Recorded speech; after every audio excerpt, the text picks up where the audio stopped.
now on the National Weather Desk. Texas rain.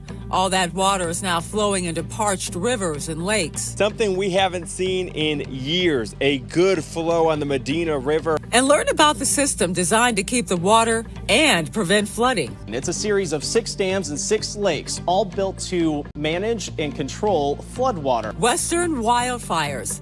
Flames are burning thousands of acres from California to Oregon, leaving a charred landscape and bad air. There's smoke and ash coming from the Whiskey Creek fire, which is making it difficult for some people to breathe. How this summer's heat wave could increase the number of spiders, and new information following that explosion in Yellowstone National Park. From our nation's capital, this is the National Weather Desk. Good morning and welcome to the National Weather Desk. I'm Angela Brown. Rain is once again falling in Texas. Now, this is a look at Houston this morning. Not only is it raining now, but there's also a chance for rain every day for the weekend. That's also the case in other parts of Texas. From the coast to the capital, rain from the past week is starting to fill up dry rivers and also lakes. We have 2 reports this morning, starting with meteorologist Joe DiCarlo near San Antonio. For residents near Medina Lake, it's been a tough 5-year stretch. Very little rain over the Medina Lake recharge basin and virtually no water flow on the Medina River. But after recent rain, a sign of hope. We're just waiting for more. That's all we can hope for. Here along the banks of the Medina River, just north of Lake Hills, something we haven't seen in years, a good flow on the Medina River running at 137 cubic feet per second, and this water is heading towards Medina Lake. Overlooking Medina Lake, you could see there's still a lot of work to be done. Behind me, boat ramps left with no water. The lake only 3.1% full, up 5 feet in recent days, still down close to 90 feet. To get the lake filled up, we need to see consistent events like what we've seen this week to keep river flow up into the lake. It's a process that will likely take a very long time. This has become a rare sound on Lake Travis. For the first time in a long time, the dock at Liquid Thrills Boat Rentals is being raised. We're definitely excited to go up anything. Anything we can get, we'll take. Ashton Thatcher co-owns the boat rental company. Hello. She says the drought has dried up some of their business. But lake lovers are still coming out, and she hopes even more will be on the water once the level does more than just inch up. I'm hoping 5 feet. If you want to get technical, I'm 5'2", so about right there. So yeah, that's a good amount of water. Leona Copeland is visiting from California. She and her family thought it was normal to have to climb 100 stairs to get to their car. This is my first time here, so I'm just like, oh, it's a lake. Leona was surprised to learn that a couple of years ago, the water went all the way up to the top step. But she says what you don't know, you don't miss. It wasn't really noticeable, I don't think. For out-of-towners, maybe. But Lake Travis business owners are raising their docks and hoping August will be a repeat of an unusually wet July. Hopefully that will get us started, and then it'll just continue to go up from there for the rest of the year. Those rivers and lakes that you just saw are part of an intricate system designed to keep water flowing and prevent flooding. Austin, Texas meteorologist Avery Tomasco explains how it works. Central Texas is also known as Flash Flood Alley because when it rains here, it is often flooding here. On that note, it's a good thing that we have a vast network of lakes, dams, rivers, reservoirs to help protect us and manage floodwaters. It's known as the Highland Lakes chain. It's a complicated network. Let me get into the science of how this all operates when it does rain heavily like it has lately. It starts with the watersheds. The Lake Buchanan watershed is vast, extends deep into West Texas. Rain that falls here eventually flows down the Colorado River and into Lake Buchanan. Rain that falls here in the light blue shade is the watershed for the Llano River through our northern hill country counties and the Pedernales River through Gillespie and Blanco counties. These get funneled directly into the middle of the chain of Highland Lakes and dams. Here is that chain. It's a series of 6 dams and 6 lakes, all built to manage and control floodwater and store water for times of drought. This is one of those times when low lake levels are actually a good thing because Lake Travis has the capacity right now to store 200 billion gallons of floodwater, and at this rate, it would take 10.5 days with 3 floodgates open to fill Lake Travis. Not going to happen this time. And we're also paying close attention to the wildfires out west. Right now, at least 100 fires are burning in the U.S., with nearly 1,000 more in Canada. Now, this is the Park Fire, which is burning in Northern California. At last check, it has burned at least 6,400 acres and is 0% contained. There are mandatory evacuation orders in part of Butte County, that's near Chico. This is the same area that was ravaged by the Camp Fire in 2018. 85 people died in that fire, the deadliest in California history. To the east now, the Gold Complex Fire has burned 3,000 acres in the Plumas National Forest. It was sparked by a lightning strike. Strong winds today could spread the flames beyond the current containment zone. In Southern California, the Apache Fire has burned nearly 1,000 acres in Ventura County near LA. Several people were evacuated from their homes. The county remains under a heat advisory, making it tougher on firefighters. There were also a number of fires burning in Oregon. Victor Park reports from the Hood River Valley. Resources are being poured onto several wildfires burning across Oregon. On the east side of the state is the Durkee Fire, now the largest active one in the country. It is one of 60 wildfires burning across Oregon and Washington, fueled by wind, grass, and timber. We're here in the town of Liddell, surrounded by two wildfires. To the east is the Microwave Tower Fire, but let's walk over this way because you're going to see all this smoke and ash coming from the Whiskey Creek Fire, which is making it difficult for some people to breathe. Imelda Chavez's family had to leave a nearby fair. Everything was just haze. And we're like, we could start smelling the smoke. James Glenn works in Odell, a town with a lot of farms and a few shops. I'm just hoping it doesn't get any closer. The microwave fire is threatening at least 500 people who are under evacuation orders. My son-in-law went to Mosier to help a friend evacuate, and that's when we started thinking about it. The microwave tower fire has been burning since Monday, but as it continues to creep towards nearby towns, for Chavez, this would be her first time preparing to evacuate. We've actually talked about it already, and we wouldn't hesitate. I mean, we're not going to take any chances. And this view from high above, right here, high above Earth, shows just how much smoke is coming from those wildfires. This shot shows the Pacific Northwest with all that smoke rising into the air, with some even moving east, and air quality is not good. Many places across the West have unhealthy air. Denver is really bad, for example. Right now it has the worst air quality in the country and is among the worst in the world as well. Many experts attribute the boom in wildfires to our changing climate. Devin Horinda spoke with a climate expert to learn more.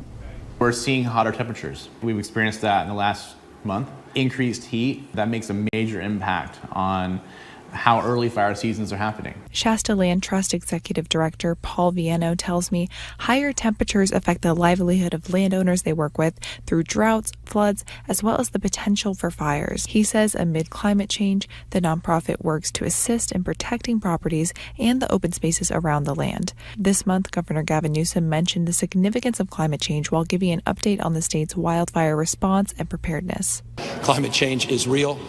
Mother Nature, she bats last, bats 1,000. She's chemistry, biology, and physics. And those realities, those extremes, are here, present every day in the great state of California. Officials with the nonprofit Climate Central say climate change conditions like higher temperatures and drier vegetation lead to fires that can spread more easily while being tougher to tame. Viano tells me their team's goal is to promote land conservation throughout Shasta County, as well as prevent the fire season from creating results that could be detrimental. We're seeing at an earlier rate, and through better managed properties, it allows for that fire to come through to not be as catastrophic as it can be. Now, many viewers saw this water spout off the coast of Mobile, Alabama yesterday. Birmingham meteorologist James Spann posted many videos and also pictures on his social media accounts. Water spouts are fairly common here. There are two types. Fair weather water spouts appear when there is no storm nearby. They have tornadic water spouts are essentially tornadoes over water. And coming up on the National Weather Desk, we'll find out why Wisconsin could be seeing an early start to the fall season this year, plus tips on how to prepare your pet for severe weather.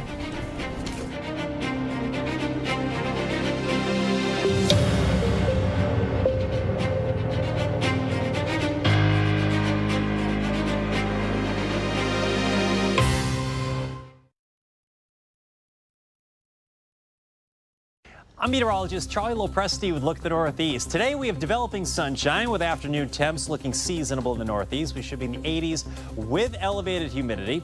We have a front making its way through the region. Greatest chance for a rumble of thunder is probably northern New England. Notice the developing sun. After a cloudy start, many of you will see a brighter sky. If you dislike humidity, you're really going to like Friday, Saturday, and Sunday. Notice the lack of clouds. It's going to be a beautiful sunny day on Friday with highs in the low 80s. I'm Chief Meteorologist Gerard Jabali. Here's a look at the Mid-Atlantic region. We are going to stay mostly dry for your Thursday morning, but towards your afternoon, we will likely see showers and thunderstorms developing along a front that's going to move through. It'll bring good chances for widespread rainfall. 1 or 2 could be severe with some damaging winds. Friday's looking nice and dry, much cooler and much less humidity, that's for sure. Temperatures on Thursday afternoon still reaching the upper 80s or so. Mid 80s for your Friday, as we are likely not see any humidity till through the end of the weekend. Good Thursday morning. Meteorologist Michael Ehrenberg with a look at your southeast regional forecast for today, Thursday. A quasi-stationary front stretching from the coast of Texas through Louisiana, northern parts of Mississippi, Alabama, and the Carolinas will be the focusing mechanism for a lot of clouds and showers and thunderstorms, maybe some strong storms in southeast Texas and southwest Louisiana. The heat of the day will pop up scattered showers or storms for areas further south and east. High temperatures looking like this, upper 80s across the southeast, low 90s over Florida.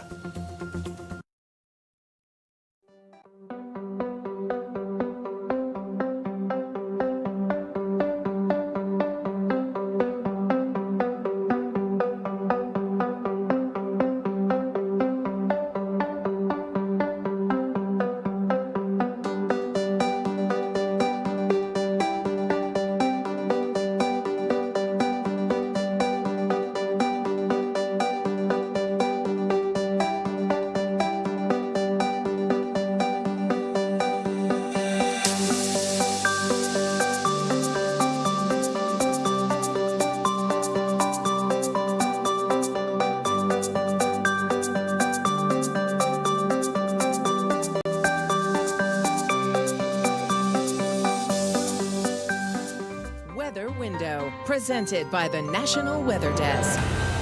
A potential waterspout developed over Maine's Sebago Lake as a storm cell there quickly intensified. We're not quite sure what this bolt of lightning struck near Little Rock, Arkansas. Smoke from wildfires out west and in Canada is creating dramatic sunsets like this one in Washington. And along the coast, the combination of clouds, waves, and rays made this a sunset to remember. For more content like this, follow the National Weather Desk on Instagram. Imagine waking up tomorrow to find out that the government organization responsible for tracking hurricanes, monitoring climate change, and issuing life-saving weather warnings has vanished overnight.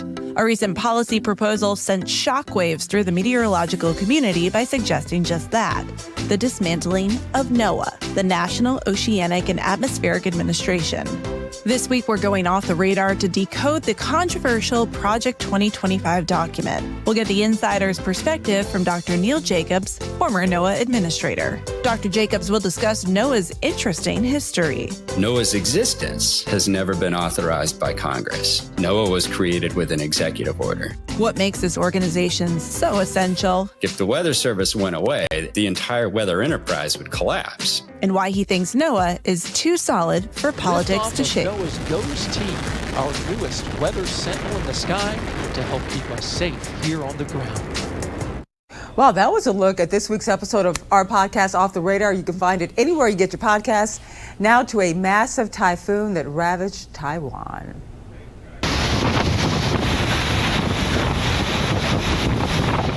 The typhoon struck Taiwan with up to 129 miles per hour wind gusts and also heavy rain. It killed at least 22 people in the Philippines from flooding and also landslides. There are 3 dead in Taiwan, with hundreds more injured. There is significant flooding across the island country with homes, cars, all that, roads all underwater. A cargo ship from Africa sank early this morning, and the storm rescue operations are underway right now. Closer to home, Tropical Storm Bud has formed in the eastern Pacific. It is several hundred miles from the southern tip of Baja California right now.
I would go to an urgent care, doctor's care, something like that. You have to think about where you're always putting your hands. If it's in a dark spot that you can't see, make sure that you kind of shake the area around, move it a little bit to get those critters out of there so they don't bite.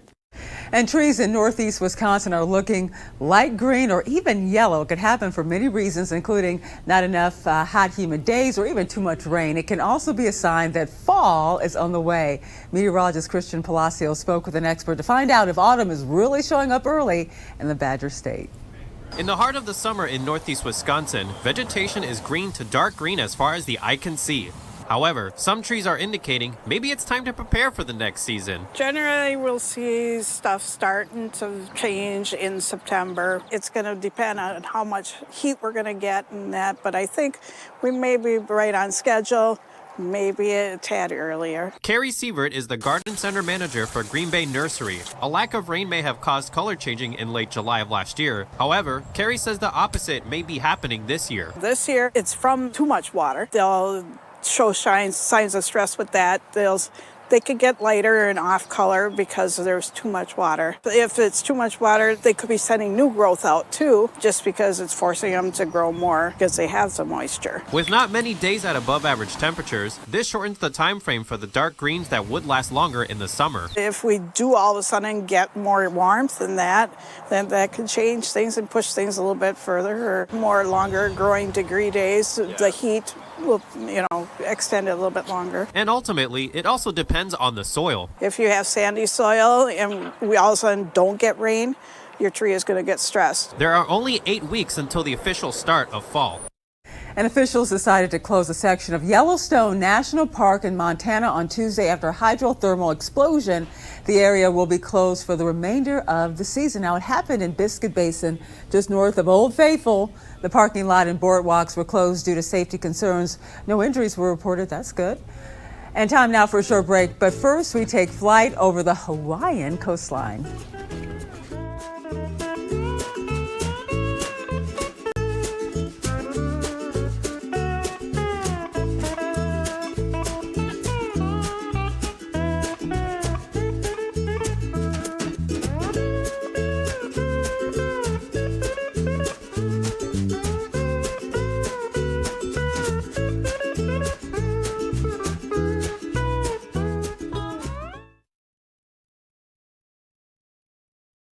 Well, very good Thursday morning, everyone. I'm meteorologist Andrew Buck-Michael. It's going to get hot across the plains today, mid to upper 90s.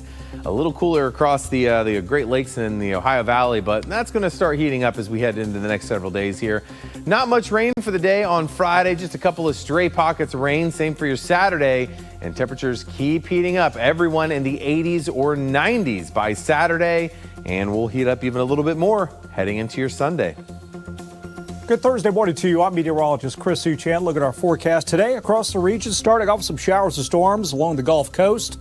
Otherwise, through the afternoon, really not bad with the temperatures. Look at those highs, 80s and 90s across the region. Much cooler compared to normal for late July. The rain chance highest near the Gulf Coast, and that continues Friday near the Gulf. And then working up to around Little Rock, could get a couple of pop-ups there in New Orleans. A shower with thunderstorm possible. Also around Austin to San Antonio. Could see a shower with thunderstorm Friday. Well, hi there, and a good Thursday morning to everybody. I'm meteorologist Shannon O'Donnell. Look at all of the 70s along the West Coast from Seattle to San Diego, or nearly so. We're in the 70s. San Diego popping up to 86 today, but that marine layer definitely well entrenched over the coastal waters. Inland, a different story. So much heat there, holding on around Phoenix, Tucson, and into Las Vegas. A chance for some cooling from monsoonal moisture in the Four Corners later today. And that's the scene from here.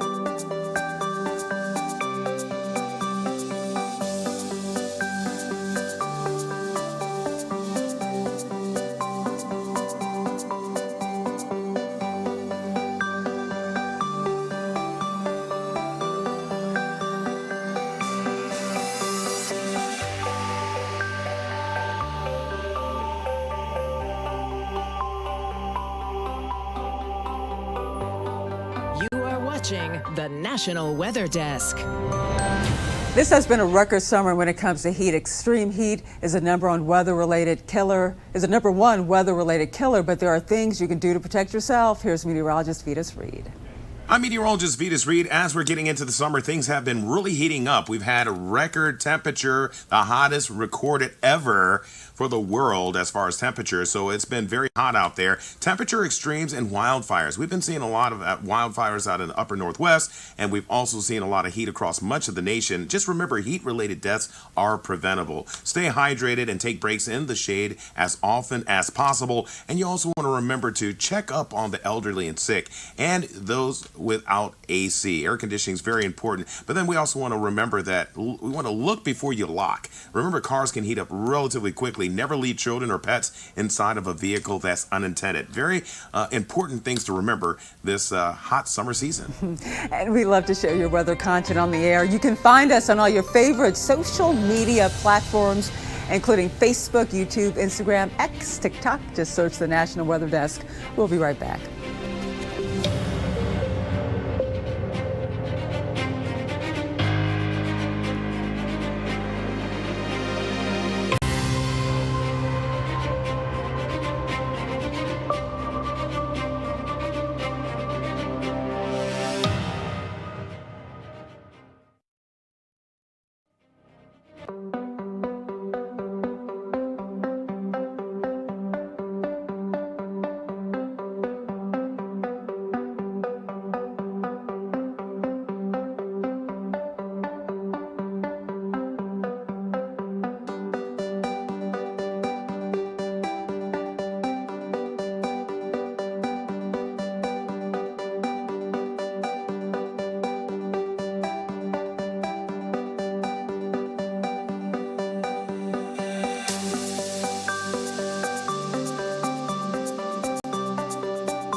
Thank you so much for joining us. I'm Angela Brown. Make it a great